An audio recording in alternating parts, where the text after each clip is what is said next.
کیا ہم نے کبھی صرف چند منٹ نکال کر یہ جاننے کی کوشش کی کہ ہمارا دل، پھیپھڑے، دماغ اور ہڈیاں کس حالت میں ہیں؟ اگر بہت جلد سانس چھوڑنا پڑے تو آپ کو سانس کی ورزش شروع کرنے کی ضرورت ہو سکتی ہے۔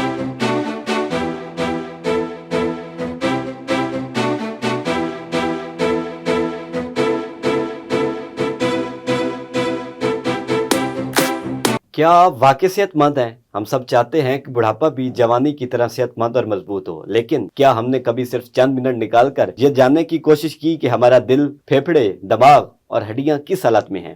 اچھی خبر یہ ہے کہ آپ گھر بیٹھے صرف 5 سے 7 منٹ میں اپنی صحت کا ایک سادہ سا اندازہ لگا سکتے ہیں۔ یہ کوئی میڈیکل ٹیسٹ نہیں، لیکن یہ آپ کو اشارہ ضرور دے گا کہ آپ کتنے فٹ ہیں اور کہاں توجہ کی ضرورت ہے۔ سب سے پہلے دل کی بات کرتے ہیں۔ 3 منٹ تک لگاتار سیڑھیاں چڑھیں اور اتریں، پھر فوراً بیٹھ جائیں اور دیکھیں کہ سانس کتنی دیر میں نارمل ہوتی ہے۔ اگر 1 سے 2 منٹ میں سانس ٹھیک ہو جائے تو یہ اچھی بات ہے، لیکن اگر 10 سے 15 منٹ تک سانس بحال نہ ہو اور سینے میں گھبراہٹ ہو تو یہ دل کی کمزوری کا اشارہ ہو سکتا ہے۔ ایسی صورت میں ڈاکٹر سے مشورہ ضروری ہے۔ دوسرا آسان ٹیسٹ پھیپھڑوں کا ہے۔ گہرا سانس لیں اور ٹائمر لگا کر سانس روکنے کی کوشش کریں۔ اگر آپ 30 سیکنڈ تک آرام سے سانس روک لیتے ہیں تو اس کا مطلب ہے کہ آپ کے پھیپھڑے اچھی حالت میں ہیں۔ اگر بہت جلد سانس چھوڑنا پڑے تو آپ کو سانس کی ورزش شروع کرنے کی ضرورت ہو سکتی ہے۔ تیسرا ٹیسٹ ہاتھوں کی طاقت کا ہے۔ اپنی مٹھی کو 3 منٹ تک بار بار بند اور کھول کر دیکھیں۔ اگر آپ آسانی سے یہ کر لیتے ہیں تو یہ جسمانی طاقت اور خون کی روانی کے بہتر ہونے کی علامت ہے، اور اگر فوراً تھکن یا کپ کپاہٹ ہو تو یہ کمزوری یا غذائی کمی کا اشارہ ہو سکتا ہے۔ چوتھا ٹیسٹ دماغ اور جسم کے توازن کا ہے۔ ایک ٹانگ پر کھڑے ہو کر جسم کو سیدھا رکھنے کی کوشش کریں۔ اگر آپ 1 منٹ تک بیلنس برقرار رکھ لیتے ہیں تو یہ اچھی بات ہے۔ اگر 30 سیکنڈ بھی مشکل لگے تو آپ کو بیلنس بہتر کرنے والی ہلکی ورزشیں شروع کرنی چاہیے۔ پانچواں اور آخری ٹیسٹ لچک اور ہڈیوں کا ہے۔ سیدھے کھڑے ہو کر